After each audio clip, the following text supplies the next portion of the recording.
Rape करने के 12 साल बाद एक रेपिस्ट की भयंकर हत्या होती है। क्या यह हत्या उस रेप का प्रतिशोध है या फिर वजह कुछ और ही है? देखते हैं इस केस का दूसरा और आखिरी भाग। क्राइम पेट्रोल सतर्क। सर, मैंने मीनाक्षी, नज़मा, सुमित और अजिंक्य के बीच फोन पर कनेक्शन ट्रेस करने की कोशिश की, लेकिन कोई कनेक्शन बन नहीं रहा सर। एटलीस्ट फोन पर तो नहीं। जादव, क्रिमिनल दिमाग जितना मर्डर के बारे में सोचता है ना, उतना ही उससे बच के निकलने के बारे में सोचता है। और चार चार अपराधियों के दिमाग अगर साथ मिल जाए तो 4 गुना चौकन्ना प्लान होगा कि कोई भी कनेक्शन ना मिले जो उन्हें आपस में जोड़ता हो। मैं किसी सुमित कालसे या अजिंक्य कालसे को नहीं जानती साहब। नज़मा जानती है? मुझे कैसे पता होगा साहिब? मुझे बस इतना ही पता है कि आप अपना और मेरा टाइम खराब कर रहे हो। साहब, आप मेरा वक्त बर्बाद कर रहे हैं। मेरा काम रुका हुआ है, अपने बच्चे को भी पड़ोस में रख कर आ रही हूँ। मैं इस सब के बारे में कुछ नहीं जानती हूँ। आप वही सवाल बार बार कर रहे हैं। ठीक है, इस बार नया सवाल पूछता हूँ। सुमित कालसे और अजिंक्य कालसे को कैसे जानती हो? अब ये लोग कौन है? सर, सुमित और अजिंक्य के घर पर हमने नॉनस्टॉप नजर रखी हुई है। अब तक दोनों लौटे नहीं हैं। जा जाकर कहाँ गए होंगे ये दोनों? सर, अजिंक्य की पत्नी मेघना, उसका मायका कोल्हापुर में है। हमने कोल्हापुर पुलिस को भी अलर्ट किया है। मुंबई में कोई दोस्त या रिश्तेदार? पता किया सर, इनका आगे पीछे कोई नहीं है। फिर भी मुंबई शहर में लुकआउट नोटिस डाला है। जितने भी खबरें हैं सारे काम पर है। पता नहीं कहाँ भाग गए दोनों। और पता नहीं कब तक भागेंगे ये दोनों। ये दोनों करोड़पति भी नहीं है, लखपति भी नहीं है। खाने पीने के लाले पड़ जाएंगे। आखिरकार जब सुमित और अजिंक्य को पुलिस पकड़ पाई तब इस केस की सारी गुत्थियां, सारा गणित स्पष्ट हो गया। हाँ साहब, इधर कांदिवली वेस्ट में एक लॉज है। आपके दोनों कबूतर पिछले 3 दिनों से यहीं पर गुटरगू कर रहे हैं। नजर मत हटाना, हम पहुंच रहे। मिल गए सर। अब हमारे सारे सवालों के जवाब भी मिल जाएंगे। चलो।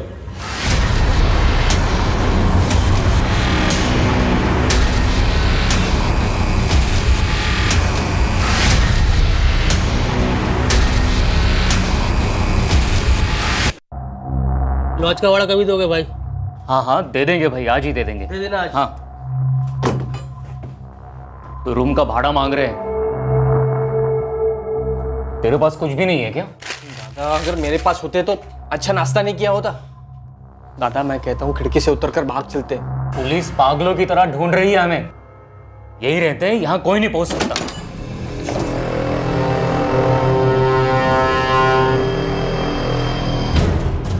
टेढ़ी उंगली से घी निकाला तूने, है ना सुमित कालसे?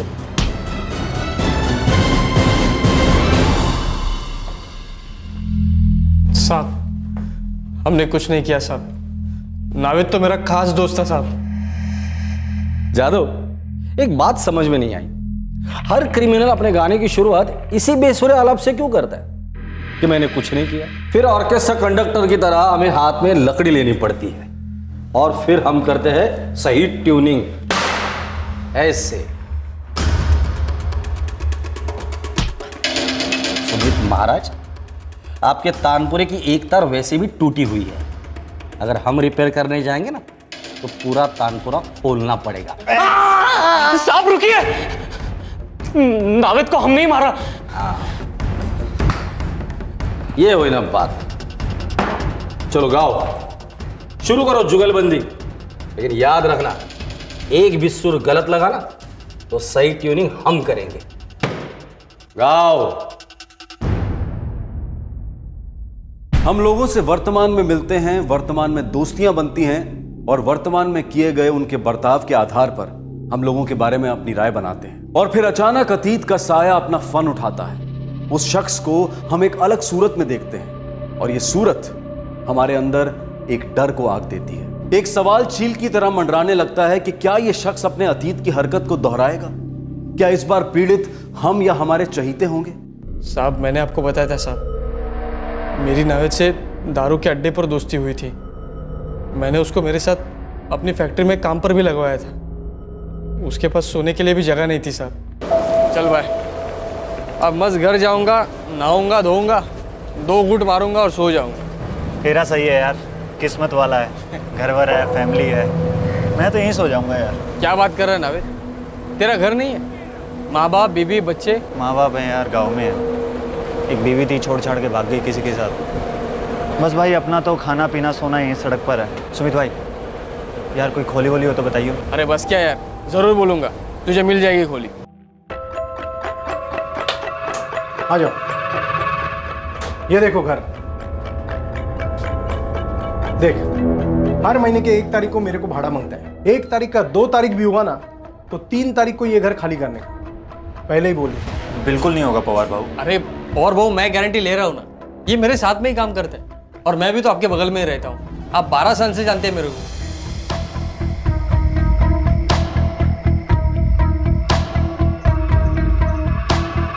क्या बात है मेघना भाभी जी, आपके हाथों में तो जादू है। सालों में ऐसा खाना नहीं खाया।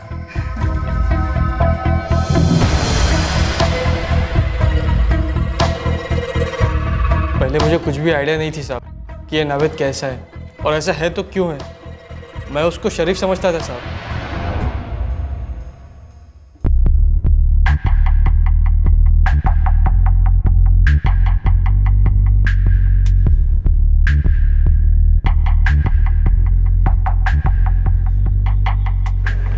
ऐसे क्या घूर रहा है बे? मस्त है ना? अबे वो अपने दलपत की बीवी है वो। तो क्या हुआ, मेरे लिए तो औरत है बस। तो इसका मतलब ऐसे ही घूरते रहेगा? अबे एड़ा चल, नजर हटा, चल हटा।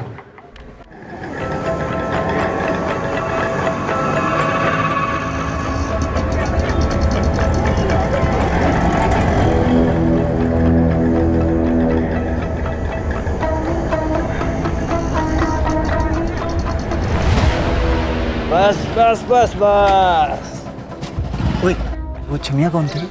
बड़ा हाथ हिला रही तेरी तरफ। छमिया? अरे नावे तो अपने बांदोड़कर काका की बेटी है।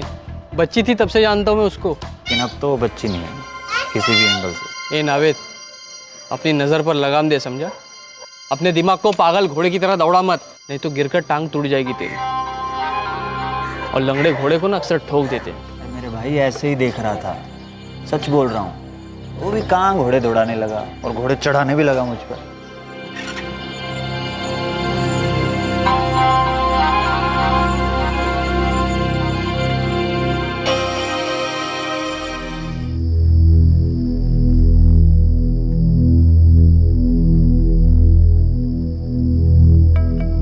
मेघना भाभी जी, आपकी तरकारी इतनी बढ़िया बनी है ना, दिल करता है आपके हाथ ही चूम लूं।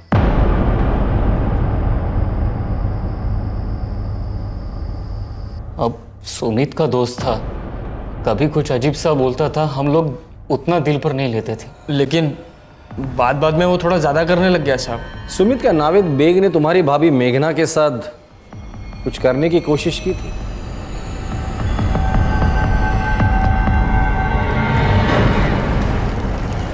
अरे आनंदा, अरे कैसा है रे?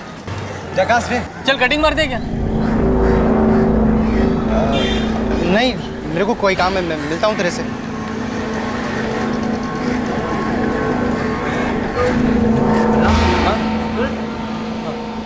आनंद मेरे स्कूल का दोस्त है साहब, लेकिन उस दिन मुझे उसका बर्ताव खटका।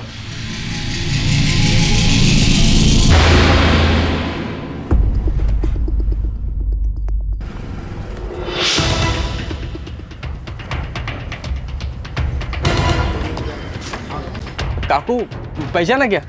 सुमित ना तू? हो काकू, आनंद है क्या? हो आहे ना। आनंदा, अरे लफड़ा क्या है? लफड़ा तेरे पीछे बैठा था, नावेद बेग था ना वो। हाँ, लेकिन तू कैसे जानते है नावेद को? मैं पूरी चौल जानती थी रे उसको। 12 साल पर उसने एक कांड किया इधर। कांड? कैसा कांड? एक लड़की का रेप किया वो। क्या बक रहा है तू? और नहीं तो क्या, मेरे को एकदम क्लियर याद है। वो लड़की यहीं रहती थी, मीनाक्षी। वो भी यहीं कहीं रहता था। नावेद की बीवी उसकी फ्रेंड थी। रेप के बाद पूरी चौल इसके पीछे खड़ी थी। 7 साल की सजा हुई उसको। उसकी बीवी ने भी उसे छोड़ दिया। एक नंबर का हलकट आदमी है साला।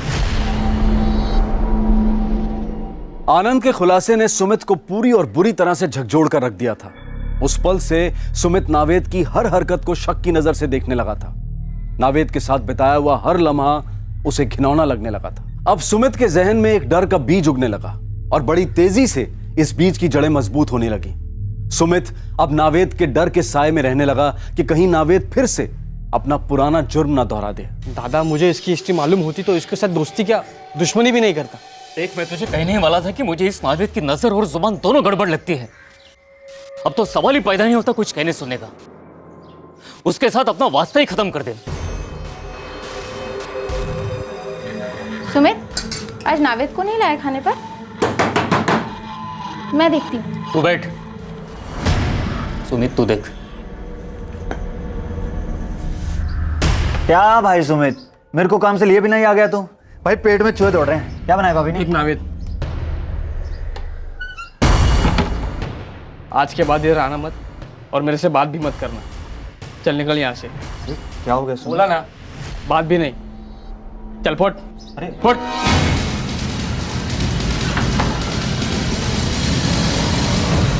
फिर से पूछ रहा हूं सुमित, क्या नावेद बेग ने तुम्हारी भाभी मेघना के साथ कुछ गलत किया था?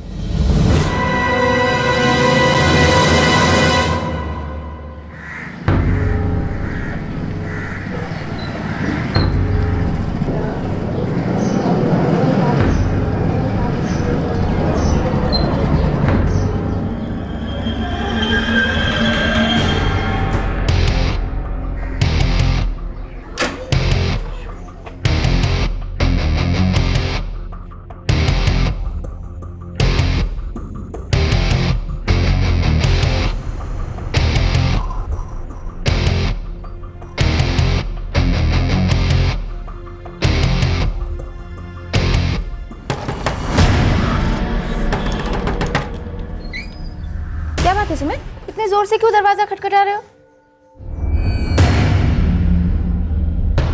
अच्छा सुनो, तुम भी चाय पियोगे क्या? मैं भी नावेद के लिए बनाने वाली थी। नहीं, फिर पीऊंगा भाभी जी। अभी निकलता हूँ। क्यों, क्या हुआ? मैं अभी बना दूंगी, 2 मिनट नहीं, लगेंगे। चलता हूँ मेघना। भाभी जी,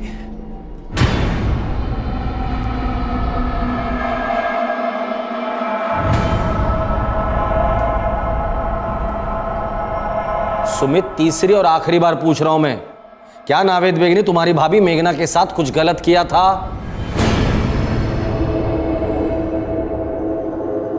दादा, आज आप भाभी से बात करोगे? फोड़ा जितनी जल्दी फोड़ो उतनी तकलीफ कम।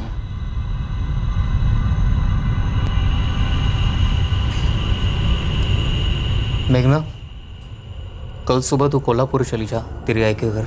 अरे ऐसे अचानक? हाँ, वो मुझे एक दूसरी नौकरी लगने वाली है मुंबई के बाहर। सुमित और मैं जाकर देख आने वाले हैं। 2 दिन लगेंगे। हाँ तो आप दोनों चले जाइए ना। वैसे भी 2 दिन के लिए क्या मायके जाना, वो भी इतनी दूर कोल्हापुर। अरे हमारे 2 दिन 4 हो सकते हैं, 4 के 8 भी हो सकते हैं ना। तू सुबह बैग भर और पहली बस पकड़ ले। वैसे बताइए तो सही कि आप लोग जा कहाँ रहे हैं और ये कौन सा नया काम है? अरे मायके जाने का बोला तो जाने का, बस। सुमित तुझे छोड़ देगा बस स्टॉप पे।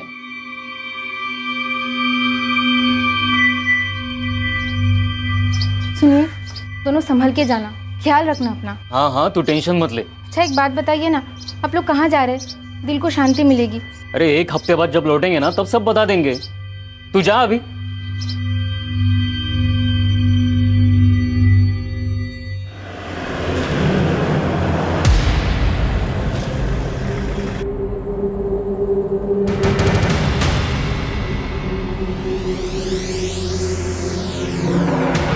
हेलो दादा, मैं गाड़ी लेके आ गया हूँ। बस 2 मिनट में पहुंच रहा हूँ।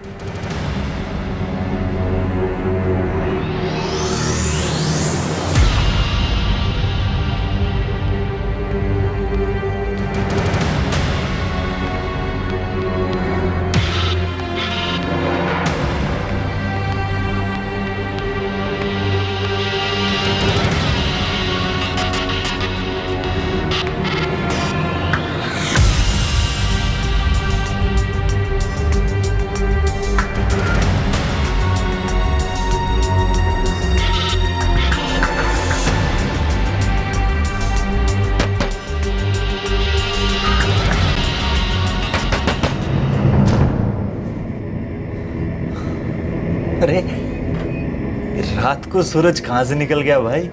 आप दोनों और मेरे मेरे गरीब खाने में। आ जाओ भाई साहब, अंदर आ जाओ। आओ हुजूर, आओ, आ जाओ।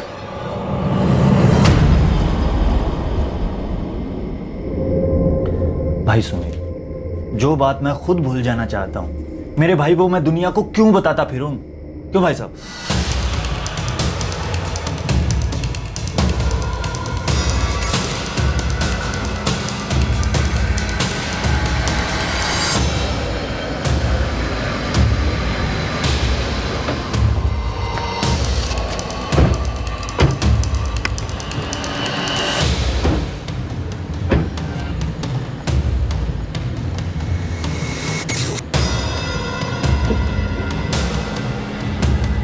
तुमने एक आदमी को इतनी बेरहमी से मार डाला क्योंकि तुम्हें डर था कि वो तुम्हारी भाभी तुम्हारी बीवी के साथ कुछ करेगा?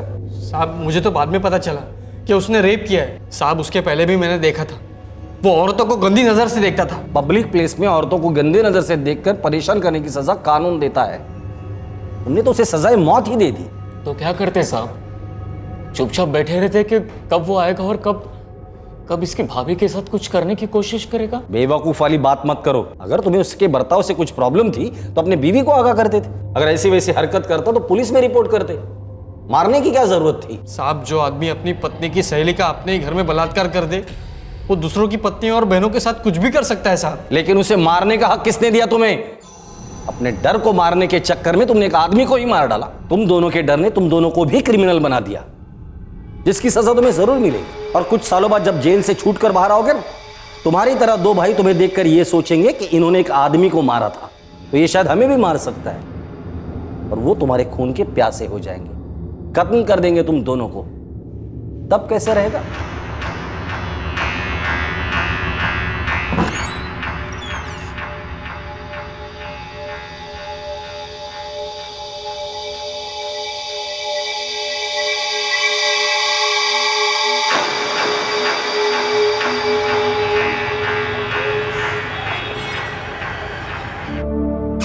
बड़ा कदम सिर्फ मेरे लिए उठाया। बोल दिया होता कि वो आदमी गलत है तो मैं उससे दूर ही रहती। भाभी अब गलती तो हो गई, लेकिन सर पर इतना डर चढ़ गया था कि कुछ होश ही नहीं रहा। बातचीत करके मामला जरूर निपट सकता था।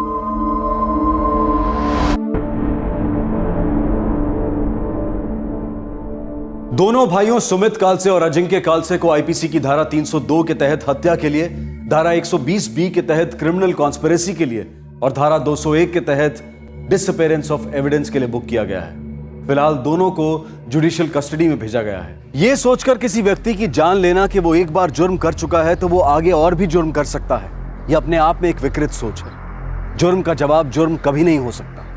कानून में सिर्फ आत्मरक्षा के दौरान हुई हत्या के लिए माफ किए जाने का प्रावधान है। आज के हमारे दूसरे केस में भी समस्या को सुलझाने के लिए एक जुर्म किया गया, उन्हें रास्ते से हटा दिया गया। दो युवा सुमैया और जावेद किसी के निशाने पर थे।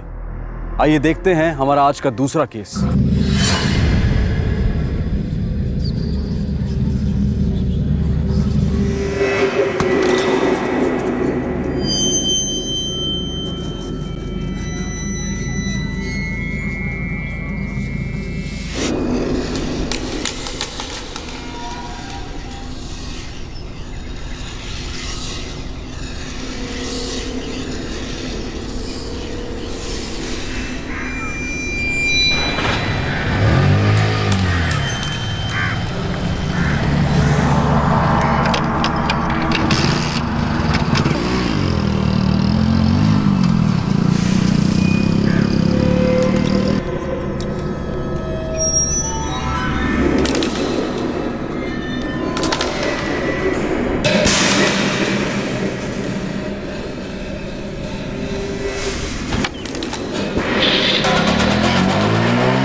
कौन हो तुम लोग? क्या चाहिए तुम लोगों को?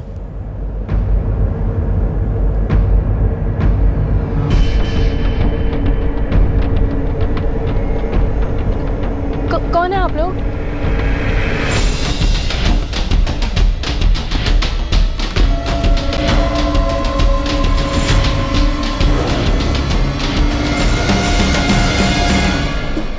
जावेद,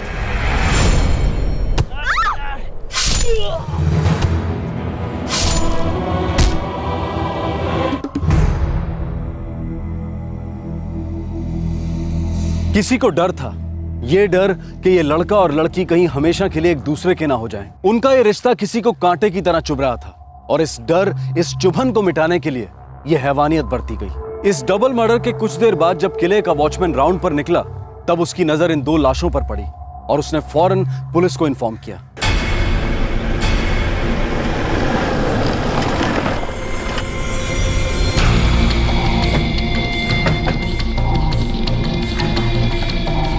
सब मैंने फ़ोन किया था आपको। सब यहाँ इधर पड़े हैं सब।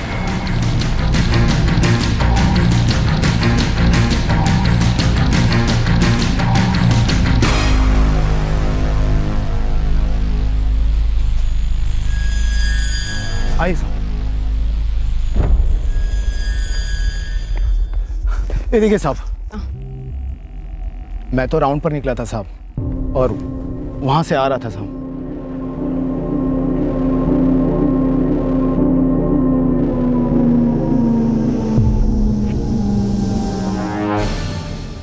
साहब मैं आगे वाले गेट पे था। तुम दोनों में से किसी ने भी उन्हें आते हुए नहीं देखा? लेकिन क्या है साहब कि किला सैकड़ों साल पुराना है, फिर इसकी मरम्मत कभी नहीं हुई, तो इसकी दीवारों में बड़ी बड़ी दरारें हैं साहब। और साहब कॉलेज के लड़का लड़की लोग इन दरारों में से पत्थर निकाल कर अंदर आने का रास्ता बना लेते हैं। साहब हम 2 ही पहरेदार हैं और रास्ते कई सारे हैं यहाँ पर। हम लोग बराबर चक्कर लगाते हैं साहब, फिर भी साहब कोई कितना नज़र रखेगा अभी।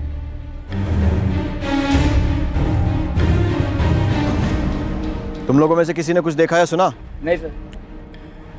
साहब मैं किले में ही था, जब हल्ला मचा तो इधर आया, मैंने देखा कुछ भी नहीं।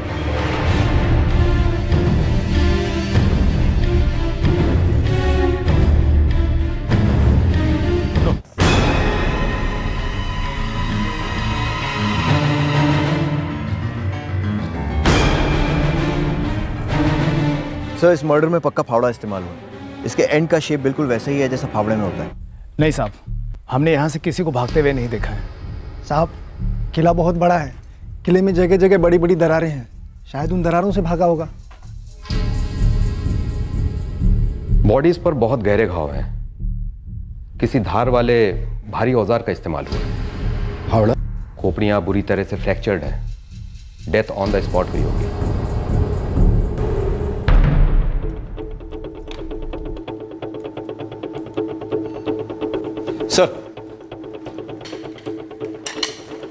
सर आसपास के सभी पुलिस स्टेशन में फोटो भेज दिए।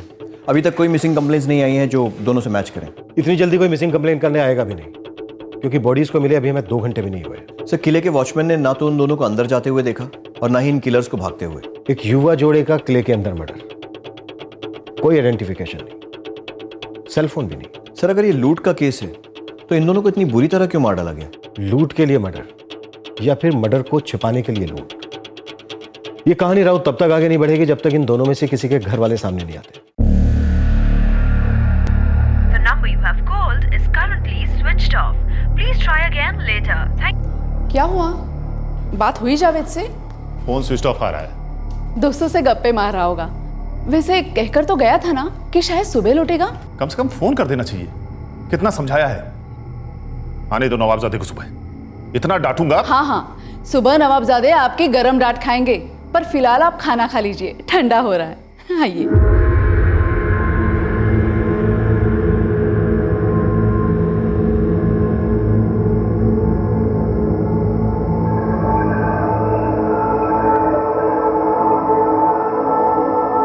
दो जवान लोगों की हत्या हुई थी और उनके परिवार वाले इस बात से बिल्कुल बेखबर थे, लेकिन उन्हें पता चलने में ज्यादा वक्त नहीं लगा। अगले ही दिन लड़के के माता पिता अपने बेटे को ढूंढते हुए खुद पुलिस स्टेशन आ पहुंचे।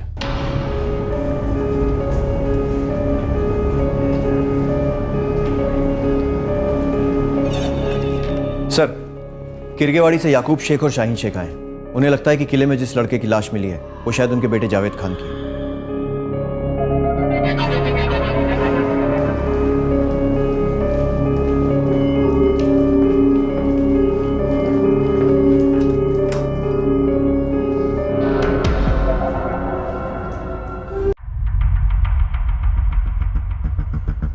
याकूब साहब, आपको पता कैसे चला कि आपके बेटे जावेद का खून हो गया है? कल सुबह जावेद घर से निकला था। अम्मी अबू चलता हूँ। अरे नवाबजादे, सुबह सुबह कहाँ चल दिए? कॉलेज जा रहा हूँ अबू। अम्मी वहाँ से आमिर के रूम पे रिवीजन करने जाऊंगा। अगर लेट हो गया तो उसके रूम पे रुक जाऊंगा। बाय अम्मी। बाइक आहिस्ते से चलाना। हाँ हाँ अम्मी। कल रात उसका फोन स्विच ऑफ आ रहा था, लेकिन हमें फिक्र नहीं हो रही थी क्योंकि वो हमें बता के गया था। लेकिन आज सुबह भी जब वो घर नहीं लौटा तो मैंने उसके दोस्त आमिर को फोन किया। आमिर बेटा, जावेद कहाँ है? उसका फोन ही नहीं लग रहा है। अंकल मुझे नहीं पता, जावेद ना तो कल कॉलेज आया ना ही मेरे रूम पर आया वो। लेकिन हमें तो कहकर गया था कि कॉलेज जा रहा है, फिर वहां से तुम्हारे हॉस्टल जाएगा। मुझसे भी यही कह रहा था जब सुबह मेरी बात हुई थी उससे। वो कह रहा था कि नीलगढ़ किला जा रहा है वो और शाम को मेरे रूम पर आएगा, लेकिन अंकल वो तो आया ही नहीं। फिर हम फौरन नीलगढ़ किले के लिए रवाना हुए।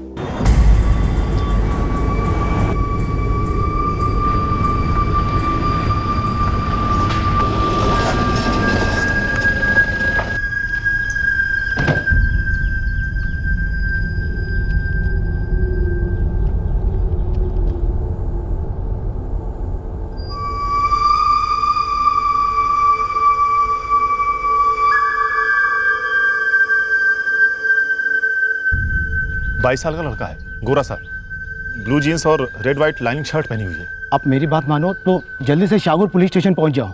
यहाँ कल एक लड़का और लड़की का मर्डर हुआ है। और हम यहाँ आए, पूरे रास्ते हम यही दुआ मांग रहे थे कि यहाँ हमें हमारा जावेद न मिले। याकूब साहब, आप सुमैया को कैसे जानते हैं? सर जावेद की दोस्त थी। एक दो बार जावेद के मुंह से ही उसका नाम सुना था। दोनों एक ही इंजीनियरिंग कॉलेज में पढ़ते थे। कहाँ की रहने वाली थी सुमैया? यकीन से तो नहीं कह सकता सर, लेकिन शायद वो बरनौली में रहती थी। जावेद और सुमैया के बीच में कुछ था क्या? सर जहां तक हमें मालूम है वो सिर्फ उसकी दोस्त थी। कॉलेज के बहुत सारे लड़के लड़कियों से उसकी दोस्ती थी। आमिर, रिचा, रेहान, अनम और सर सुमैया भी थी। पुलिस को लग रहा था कि अभी इस केस में कई राज खुलने बाकी हैं और सुमैया के मां बाप का अभी तक कोई अता पता नहीं था। जावेद और सुमैया, कुछ राज इनके रिश्ते का ही है। मुझे लगता है इनका मर्डर इनके इस रिश्ते को लेकर ही हुआ। सर सुमैया की फैमिली अब तक सामने नहीं आई। आमतौर पर ऐसे केसेस में लड़की के माँ बाप जल्दी परेशान होते हैं। यहाँ बात कुछ और ही है। जावेद और सुमैया के कॉलेज से सुमैया का एड्रेस तो मिल जाएगा।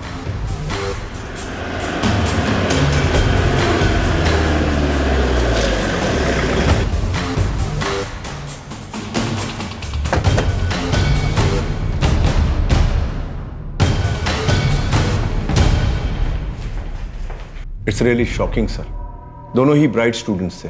सुमैया मैकेनिकल इंजीनियरिंग के लास्ट ईयर में थी और जावेद सिविल इंजीनियरिंग के थर्ड ईयर में। हमें सुमैया के घर का एड्रेस चाहिए। शायद उसके घर वालों को सुमैया की अभी तक खबर मिली नहीं है। 1 मिनट।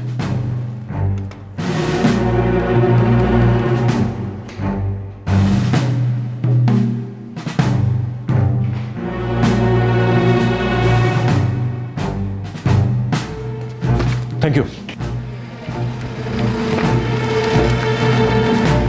आमिर, तू जानता था कि वो लोग नीलगढ़ किला गए? अरे हाँ रेहान, सुबह बात हुई थी मेरी उससे।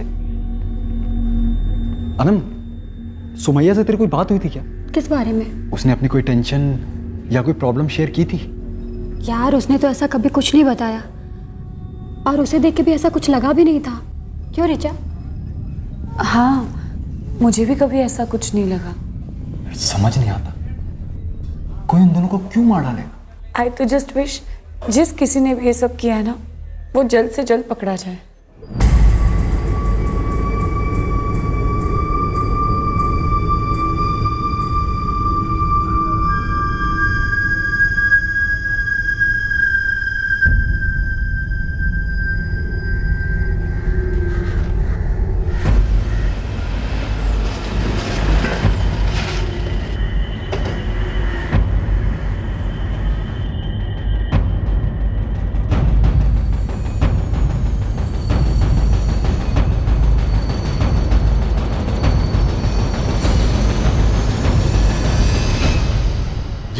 अब्बास शेख? जी हाँ, मैं ही हूँ अब्बास। सुमैया शेख आप ही की बेटी है ना? हाँ। इस वक्त कहाँ है? अपनी सहेलियों के साथ पिकनिक पर गई है। कहाँ? आखिर मसला क्या है? आप ये सब सवाल मुझसे क्यों पूछ रहे हैं?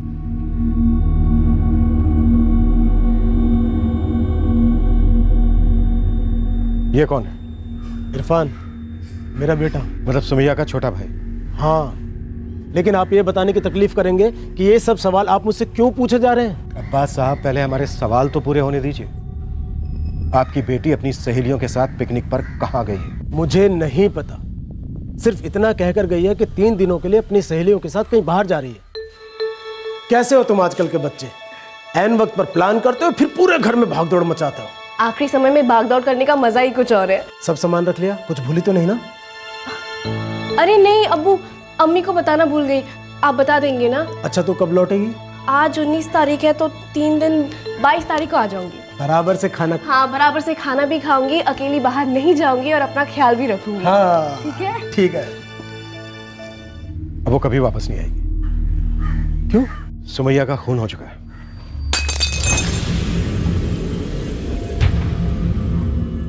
नीलगढ़ किले से आपकी बेटी सुमैया और जावेद की लाश बरामद हुई। दोनों की बॉडीज इस वक्त मोर्ग में है।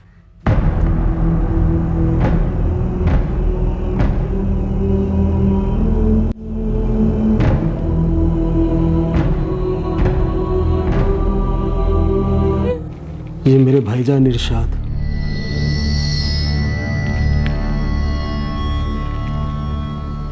और ये इनका बेटा जुनैद। साहब, ये जावेद खान कौन है? अब जावेद को नहीं जानते? कमाल है। आपकी बेटी सुमैया और जावेद एक ही कॉलेज में पढ़ते थे, दोनों अच्छे दोस्त थे, फिर भी आप जावेद को नहीं जानते। वैसे जावेद के परिवार वाले सुमैया को जानते थे? लेकिन सुमैया ने हमें जावेद के बारे में कभी नहीं बताया। सुमैया ने जो आपको बताया वो भी सच कहा था। सुमैया किसी ट्रिप पर नहीं जा रही थी, बल्कि वो जावेद के साथ नीलगढ़ किले पर गई थी। सुमैया हमसे झूठ नहीं बोल सकती साहब। अब्बास साहब, सुमैया ने जो बोला वो भी सच कहा था। अब्बास, मुझे तो लगता है ये लड़का जावेद, ये हमारी बेटी के साथ कोई खेल खेल रहा था। जरूर उसी ने फंसाया होगा हमारी सुमैया को। अगर जावेद खेल खेल रहा होता तो वो खुद की जान नहीं गंवाता। खेल तो किसी और ही ने खेला है जावेद और सुमैया के साथ। लेकिन मेरी बेटी को क्यों मारा? सुमैया, सुमैया। अब्बास, संभालो अपने आप को।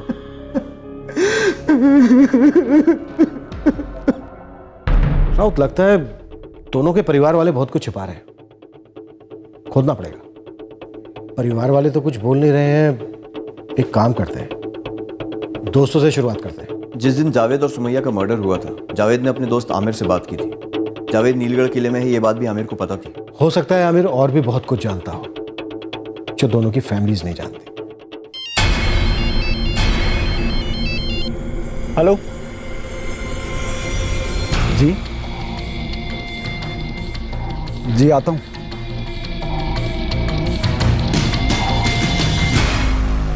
सर, मेरे कुछ नोट्स है जावेद के पास, मैंने इसीलिए फोन किया था उसे।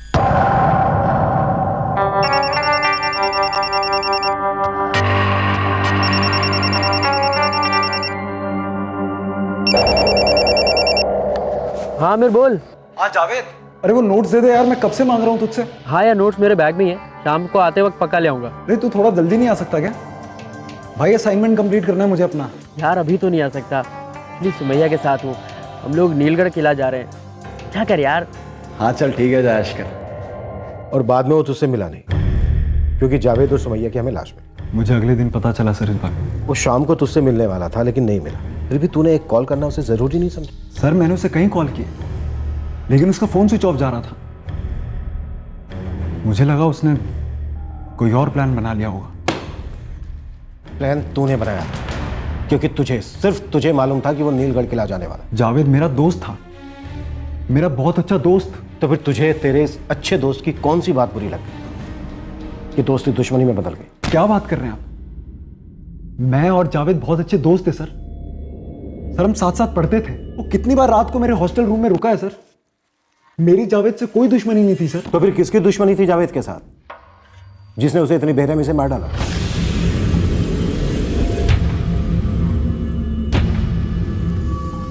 अब बता भी दे आमिर, तेरी शक्ल पे लिखा है कि तू हमसे कुछ छिपा रहा है। मैं श्योर नहीं हूं, लेकिन शायद ये काम अरशद का है। कौन अरशद?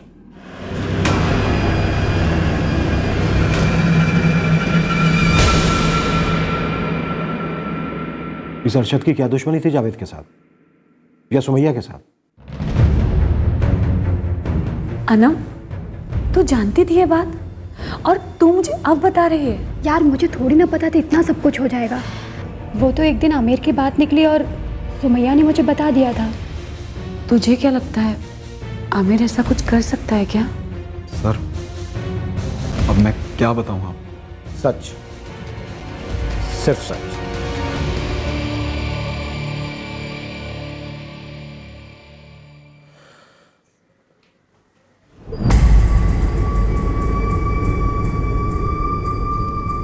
क्या है? वो सुमैया कहाँ गई थी? मुझे भी नहीं बताया कुछ उसने। क्योंकि तुझे बताना जरूरी नहीं था। आई बात समझ में? जा पानी लेकर आ। जी। बुरी नजर लग गई उस लड़की की हमारे बेटे पर।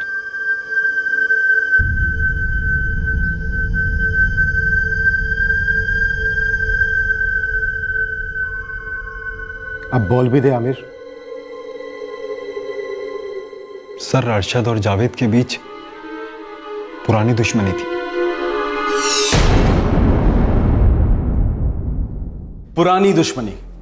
ये दुश्मनी पुरानी थी या फिर गहरी, जो भी हो, लेकिन एक बात तो बिल्कुल साफ थी कि किसी के अंदर गहरी नफरत जरूर पनप रही थी। साजिश गहरी थी तो सच भी कहीं गहराई में ही छुपा हो सकता था। कई सच्ची झूठी कहानियों के बीच छुपा था इस प्रेम कहानी का दर्दनाक अंत। कई लोग शक के दायरे में थे, सबकी अपनी अपनी एक कहानी थी, लेकिन कौन सी कहानी सच्ची थी ये हम जानेंगे कल रात 11 बजे इस केस के दूसरे और आखिरी भाग में। आपसे फिर मुलाकात होगी क्राइम पेट्रोल सतर्क में। तब तक अपना ख्याल रखें, सुरक्षित रहें और याद रखें, आवेश में आकर कोई कदम उठाने से समस्या और उलझती है, उसका समाधान नहीं मिलता। सही वक्त सही कदम, सतर्क रहें। जय Hind. For more updates, subscribe to our channel, click the show links and enjoy watching the videos.